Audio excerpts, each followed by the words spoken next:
Comment arrêter son activité pour redevenir salarié? En tant qu'artisan, que vous soyez auto-entrepreneur, ou que si vous gérez une URL, ou même que vous dirigez une société, bref, peu importe en fait le type de structure que vous dirigez, vous pouvez vous retrouver dans la situation où vous souhaitez arrêter d'être votre propre patron et pourquoi pas redevenir salarié. Les raisons de cette envie de changement, elles peuvent être diverses, ça peut même venir d'une nécessité, une situation financièrement qui vous donne plus le choix par exemple, mais lorsque vous voulez opérer ce changement, il y a plusieurs questions qui se posent. Alors, quelles sont les formalités à effectuer selon mon statut actuel? Les démarches peuvent-elles est-ce que ça prend du temps en fait simplement? Alors on va répondre à toutes ces questions, mais tout d'abord je vous propose de regarder le jingle. Nous sommes en direct, justement je vous le disais avec Laurent Aubel, gérant de Couvreurs Occitan. Bonsoir. Près de Toulouse, le gérant d'une PME a choisi lui d'exaucer les vœux de ses salariés.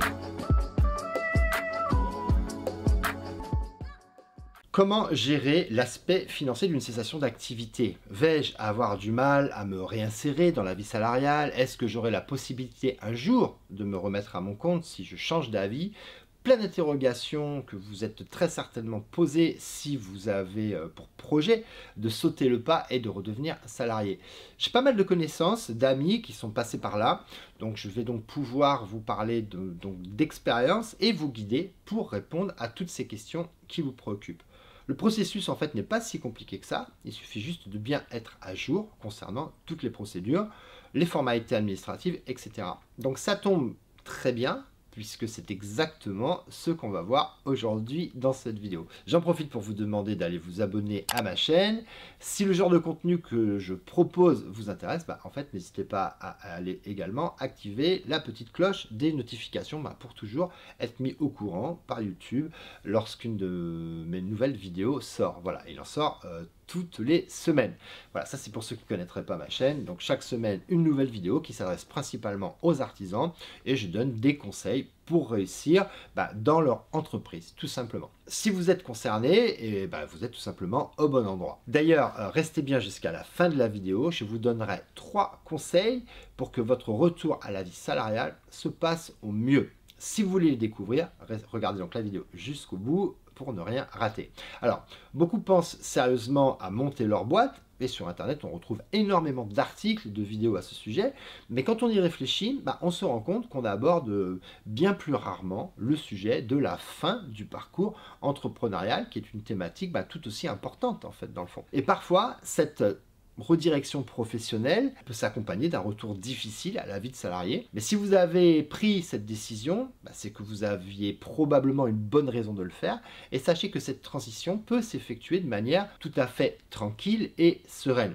En plus de ça, c'est une question d'actualité. Pour vous donner une petite statistique, 91% des startups dans le monde ont estimé que leur activité était impactée par la crise sanitaire de ces derniers mois. Donc, je pense que cette vidéo est d'autant plus pertinente et utile dans cette période. Les artisans sont très exposés aux conséquences de la crise et même si la situation a l'air de s'améliorer actuellement, les impacts néfastes sur de nombreuses activités sont bien réels et on n'est jamais réellement à l'abri d'une nouvelle crise. Donc dans ce genre de situation, une volonté au retour à la vie salariale est totalement compréhensible puisqu'elle se traduit dans la majorité des cas par une certaine sécurité. Mais passer d'une situation où on contrôlait toute sa vie professionnelle à un statut avec moins de responsabilités, ça peut faire peur. Et oui, après avoir été son propre boss, comment compose-t-on avec une nouvelle hiérarchie? Comment accepter un refus ou des remarques lorsqu'on a longtemps été le seul maître de ses décisions? Comment gérer un rythme parfois plus lent avec des process que l'on ne maîtrise plus? Lancer une boîte, se mettre à son compte, ce n'est pas quelque chose de facile, mais en fermer une n'est pas beaucoup plus simple sur la charge mentale en fait. Entre les galères financières, les lourdeurs administratives et les potentielles tensions entre les associés, pour certains artisans, redevenir salarié après être passé par les montagnes russes d'une fermeture d'entreprise, ça peut être vécu comme un véritable soulagement. C'est ce que je vous souhaite en tout cas. L'arrêt d'une entreprise clôture une aventure, la fin d'une activité économique. Quelle que soit la raison, que ce soit par choix ou contraint par les circonstances, en tant que dirigeant, vous devrez tenir compte des actions à effectuer et respecter des obligations légales et fiscales pour mener à bien la fermeture de votre entreprise. Alors concrètement, comment faire pour arrêter votre activité ?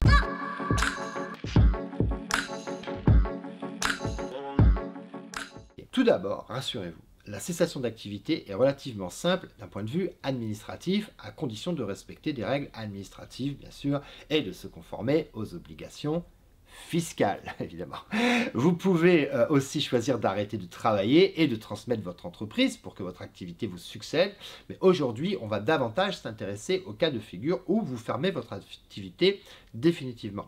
On va d'abord voir comment ça fonctionne d'un point de vue global et on fera ensuite un point sur le statut d'auto-entrepreneur en particulier. De manière générale, un entrepreneur, qu'il soit en société ou en entreprise individuelle ou travailleur indépendant, et qui souhaite cesser définitivement son activité, il doit obligatoirement accomplir certaines formalités administratives auprès des organismes compétents. Pour obtenir la radiation de votre entreprise des registres légaux, vous devez déclarer votre cessation d'activité auprès du CFE, le Centre de formalité des entreprises dont dépend votre entreprise. C'est celui auprès duquel votre début d'activité avait été déclaré à l'époque. Donc il s'agit très probablement de la Chambre des métiers et de l'artisanat. Votre déclaration, vous devez l'effectuer absolument dans les 30 jours qui vont suivre la fin de votre activité.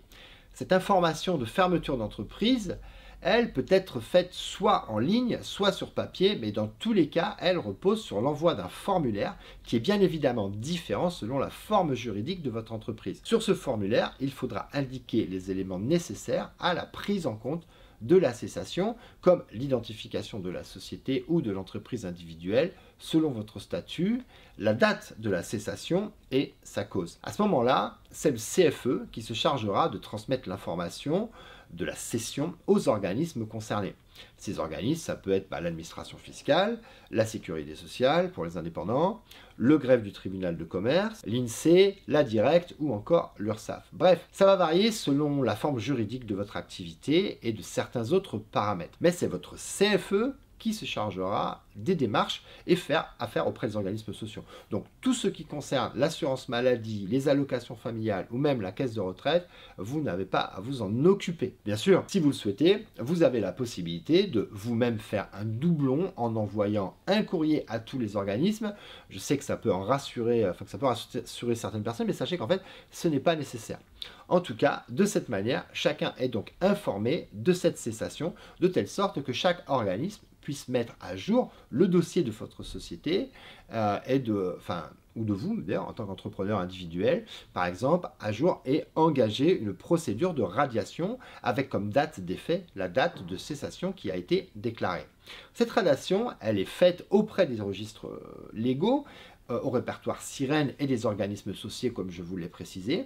Maintenant, on peut dire que le formalisme juridique est accompli. C'est à ce moment-là que vous devez vous demander quelles sont les incidences fiscales, judiciaires et sociales de cette cessation d'activité. Ça peut être une liquidation, un dépôt de bilan, la clôture des comptes, etc. Cesser son activité, ça a un coût et ça ne signifie pas cesser de payer les droits, les charges et les taxes liées à votre entreprise, même si vous allez la fermer définitivement. Vous devrez alors faire une déclaration de résultat parce que la cession d'activité entraîne systématiquement l'imposition immédiate des bénéfices réalisés depuis la date du dernier exercice clos jusqu'à la date de cessation ou de cession. Et ça vaut aussi pour les bénéfices en sursis d'imposition, notamment des plus-values dont l'imposition a été différée, et des plus-values réalisées à l'occasion de la cessation d'activité sur la vente des immobilisations. Mais vous n'êtes peut-être pas concerné, mais ce qui est sûr, c'est que cette imposition immédiate vous oblige à transmettre à l'administration fiscale une déclaration de résultat dans les 60 jours de la cessation d'activité. De la même manière, si vous y êtes assujetti, vous devrez déposer une dernière déclaration de TVA dans les 30 jours qui suivent la cessation et dans les 60 jours pour les entreprises qui relèvent du régime simplifié. Selon la forme juridique de votre entreprise et seulement si vous êtes concerné, il faudra également que vous anticipiez la taxe sur les salaires qui sera due dans ce même délai de 60 jours à compter de l'arrêt d'activité via la déclaration annuelle des données sociales, ce qu'on appelle la DADS. Et le dernier aspect financier à prendre en compte dans la clôture de votre activité, c'est la cotisation foncière des entreprises, la CFE, mais le montant dépendra de la date de la cessation d'activité. Donc par exemple, si vous arrêtez votre activité le 31 décembre, elle sera due en totalité le 31 décembre et sinon, si le montant sera défini au prorata du temps d'activité en cas d'arrêt en cours d'année. Voilà ce à quoi vous devez vous attendre en fermant votre activité. À présent, on va s'intéresser au cas particulier des auto-entrepreneurs.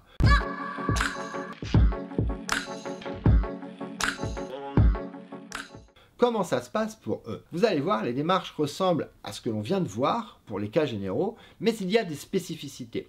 Ces démarches de cessation d'activité, elles peuvent être réalisées de deux manières, en ligne sur le site auto-entrepreneur ou par courrier. Si vous choisissez de procéder par courrier, vous devrez envoyer le formulaire P2P4 au centre de formalité des entreprises, le fameux CFE, dont vous dépendez, en cochant bien la case cessation. Puis, complétez les cases 1, 2, 9 et 10 qui concernent votre identification, la date de cessation d'activité, l'adresse de correspondance et la transmission de vos données personnelles à des tiers. C'est pour les bases de données de l'INSEE. Vous devrez bien sûr signer ce formulaire, puis l'envoyer en 2 exemplaires à votre CFE. Après que vous ayez rempli la déclaration de cessation d'activité en ligne ou par courrier auprès du CFE, une confirmation vous sera adressée par courrier. Concernant l'imposition sur le revenu, si vous n'avez pas opté pour le versement libératoire d'impôt sur le revenu dans les 60 jours suivant la date de cessation déclarée, vous devrez envoyer à votre centre des impôts une déclaration 2042 ou 2042 CPRO pour déclarer votre chiffre d'affaires de l'année en cours, que ce soit dans la catégorie micro-BIC, bénéfices industriels et commerciaux, ou micro-BNC, bénéfices non commerciaux.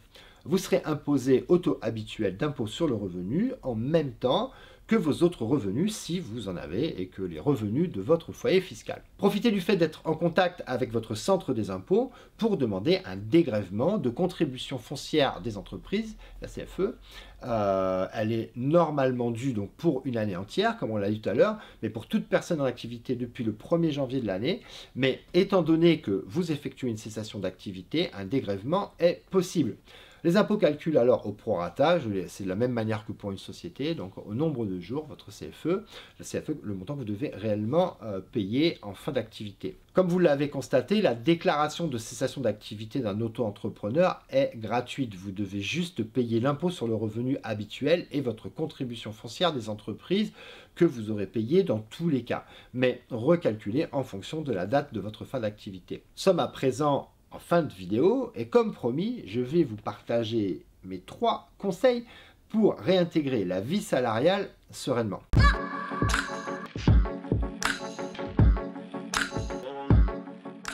Que vous souhaitiez, rester dans l'artisanat ou changer de secteur, ces conseils seront applicables. Le premier est crucial. Réapprenez à faire un CV et à écrire une lettre de motivation efficace. Vous devrez savoir vous vendre à votre juste valeur pour convaincre les employeurs. Je ne sais pas si vous en êtes conscient, mais un salarié ex-entrepreneur est un profil perçu différemment d'une entreprise à une autre. Très apprécié pour certains, mais il peut faire effet de repoussoir pour d'autres. Donc, l'objectif est d'établir un CV et une lettre de motivation qui mettent votre expérience en valeur sans pour autant trop en faire. Vous devrez trouver la forme et le fond pour valoriser les aptitudes que vous avez développées en créant votre entreprise. De la capacité à gérer le stress en passant par le goût des résultats jusqu'à la maîtrise des techniques diverses apprises en entreprenant, vous avez de nombreux arguments pour convaincre que vous êtes le salarié tant espéré.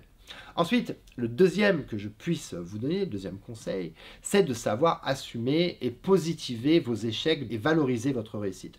Il y a pas mal de chances que vous ayez fermé votre entreprise car elle ne fonctionnait plus comme vous le souhaitiez ou qu'elle ne correspondait plus à vos attentes professionnelles. Le recruteur ne manquera pas de mettre le doigt là où ça fait mal. Donc, dans ce cas, démontrez qu'une carrière est toujours faite de succès et d'échecs et que même d'un échec, il est possible de tirer des points positifs. Certes, votre boîte a fermé, mais vous avez le mérite d'avoir déposé peut-être tel ou tel brevet, réussir tel projet, mis sur pied tel développement commercial. Insistez sur vos réussites, mais sans être dans le déni total non plus. Précisez, si besoin, ce que vous a appris cette aventure entrepreneuriale, qu'aujourd'hui vous en tirez des enseignements et que vous êtes désormais capable de faire autrement. Enfin, mon dernier conseil, montrez que vous êtes capable de respecter une hiérarchie. Vous avez été votre propre patron pendant un temps et vous avez été habitué à toujours tenir les rênes, prendre des décisions. Donc, en entretien, il y a énormément de chances que le recruteur vous interroge sur la liberté de l'entrepreneur, sur votre capacité à prendre des décisions de manière collégiale ou sur votre attitude face à votre future hiérarchie. Des vrais clichés, mais bon, c'est comme ça. C'est le moment de rappeler qu'en tant que dirigeant, vous deviez vous conformer au choix des actionnaires ou des clients. Le lien de subordination existait en fait bel et bien. Ce ne sera donc pas une nouveauté pour vous. De la même manière, faites valoir que vous ne décidez jamais tout seul, mais que vos collaborateurs, votre avocat ou votre expert comptable étaient dans la boucle, évidemment. Vous mettrez en fait de cette façon en avant votre propension à travailler en équipe pour casser la vision du patron qui décide tout et tout seul. Cette vidéo est maintenant terminée. On a pu voir les tenants et les aboutissants de la fermeture d'une entreprise et la préparation pour redevenir salarié. Vous connaissez toutes les démarches à effectuer. Donc vous avez vu, c'est pas si complexe. Merci d'avoir regardé cette vidéo jusqu'au bout. Si elle vous a plu, n'hésitez pas à liker et à la partager avec des amis artisans qui peut-être souhaitent cesser leur activité professionnelle pour réintégrer la vie salariée. En tout cas, je vous dis à la semaine prochaine dans la main forte pour de nouveaux conseils. Bonne semaine, à la semaine prochaine. Bye bye.